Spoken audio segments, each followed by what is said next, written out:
आकाशवाणी गोरखपुर से भोजपुरी समाचार।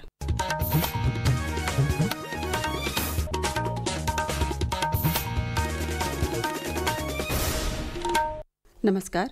समाचारन के साथ हम सुषमा श्रीवास्तव। मुख्यमंत्री योगी आदित्यनाथ गोरखपुर दौरा के दूसरका दिन ने आज महानगर के सूरजकुंड कॉलोनी में करीब 4 करोड़ 52 लाख रुपया की लागत से बनल शहर के दूसरका कल्याण मंडपम के लोकार्पण कैलें। निम्न और मध्यम आय वर्ग के लोगिन के मांगलिक कार्यक्रम के सुव्यवस्थित ढंग से संपन्न करावे बदे कल्याण मंडपम उचित दर पर उपलब्ध करवले का प्राविधान हुए।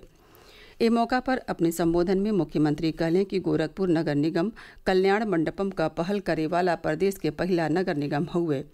मुख्यमंत्री प्रधानमंत्री नरेंद्र मोदी के स्मार्ट सिटी विजन के जिक्र करत कहलें कि हमहन के एक सेफ सिटियों में बदले के हुए जहां बेटी, व्यापारी और लइकन के साथ ही सज्जो लोग सुरक्षित महसूस कर सकें। वहां के पर्यावरण संरक्षण और साफ सफाई बदे मोहल्ला समिति बनौलहू का सुझाव दहली।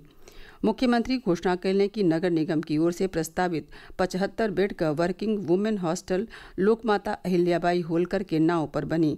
वहां के लोगों से योग दिवस के भव्यता के साथ ही मनौले का अपील कैली। मुख्यमंत्री नगर निगम के कई गो विभागन के उत्कृष्ट कार्य करे वाले 10 कर्मचारियों के प्रशस्ति पत्र और उपहार दे के सम्मानित कैलें। ए मौका पर सदर सांसद रवि किशन सुकुल और महापौर डॉक्टर मंगलेश श्रीवास्तव के सतही कई गो और जनप्रतिनिधि मौजूद रहलें। इससे पहले मुख्यमंत्री आज भिन्न ही जनता दर्शन कार्यक्रम में सैकड़ों लोगिन के समस्या सुनने और ओकरे निपटारा का आदेश दिलें। दोपहरिया बाद वहां के भटहट ब्लॉक के पिपरी में बनल आयुष विश्वविद्यालय का निरीक्षण कैली। यह विश्वविद्यालय का उद्घाटन आवे वाले 30 जून के राष्ट्रपति द्रौपदी मुर्मू से करौले का प्रस्ताव बटे। केंद्रीय अल्पसंख्यक कार्य मंत्री किरण रिजिजू आज नई दिल्ली में उम्मीद केंद्रीय पोर्टल का शुरुआत कैलें। श्री रिजिजू कहलें कि ई पोर्टल वक्फ संपत्ति प्रबंधन और प्रशासन में पारदर्शिता ले आई। आज वक्फ अमेंडमेंट एक्ट का पहला सबसे बड़ा इम्प्लीमेंटेशन का प्रोसेस शुरू हो गया है। ये उम्मीद पोर्टल ये डिजिटल तरीके से सारे वक्फ प्रॉपर्टीज का मैनेजमेंट किस तरीके से करना है, जिसके चलते कोई दुरुपयोग ना कर सके, कोई उसको छुपा ना रख सके, ना इसको किसी तरीके से गुमराह कर सके, पूरे ट्रांसपेरेंट तरीके से ये काम करे। देश में पिछला दशक के दौरान सेवा, सुशासन और गरीब कल्याण नीतियन के जरिए उल्लेखनीय बदलाव भइल हुए। आकाशवाणी समाचार पिछला 11 बरिस में प्रमुख क्षेत्रन में सरकार के कोशिश और उपलब्धि पर खास श्रृंखला प्रसारित कर रहल हुए। यही कड़ी में आज हम देश के सभ्यतागत गौरव के स्थापित करे वाले सांस्कृतिक धरोहर संरक्षण के कोशिश का जिक्र कर रहल हैं।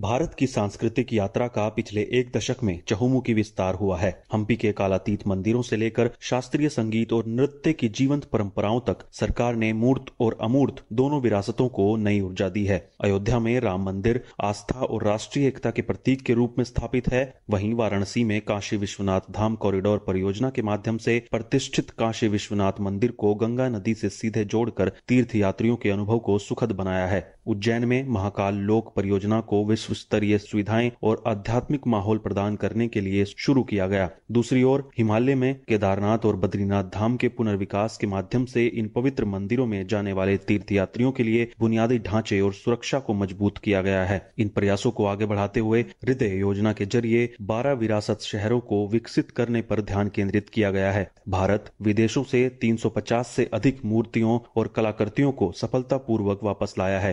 अक्षित वैद्यान, आकाशवाणी समाचार, दिल्ली। सर्वोच्च न्यायालय राष्ट्रीय परीक्षा बोर्ड के नीट पीजी 2025 का इम्तिहान 3 अगस्त के 1 पाली में करौले का अनुमति दे देले हुए। ऐसे पहले ई इम्तिहान 15 जून के होखे वाला रहे, बाकी बोर्ड इम्तिहान आयोजित करे बदे 2 महीना से ज्यादा के समय का मांग कैले रहे। भारतीय जनता पार्टी के सांसद रविशंकर प्रसाद की अगुवाई में सर्वदलीय प्रतिनिधिमंडल जर्मनी पहुंच गए हुए। जर्मनी में भारत का राजदूत अजित गुप्ते प्रतिनिधिमंडल का स्वागत कैलें। श्री प्रसाद ब्रुसेल्स में बेल्जियम चैम्बर्स रिप्रेजेंटेटिव का सदस्य पीटर डी रोवर से भेंट कैलें। पूर्वी उत्तर प्रदेश में गोरखपुर के सतही आसपास के कई गो और जिलन में आज दिन में तेज घाम के साथ ही कई बेर बादल के आवाजाही रहे। हालांकि मौसम विज्ञान विभाग 10 जून ले पूर्वी और पश्चिमी जिलन में मौसम सुखल रहले के अनेसा जतौले हुए। विभाग के मुताबिक पूर्वी उत्तर प्रदेश में 11 जून आ ओकरे बाद बरखा के आगम बाटे। एकरे साथ ही भोजपुरी समाचारन का ई बुलेटिन पूरा भइल। नमस्कार।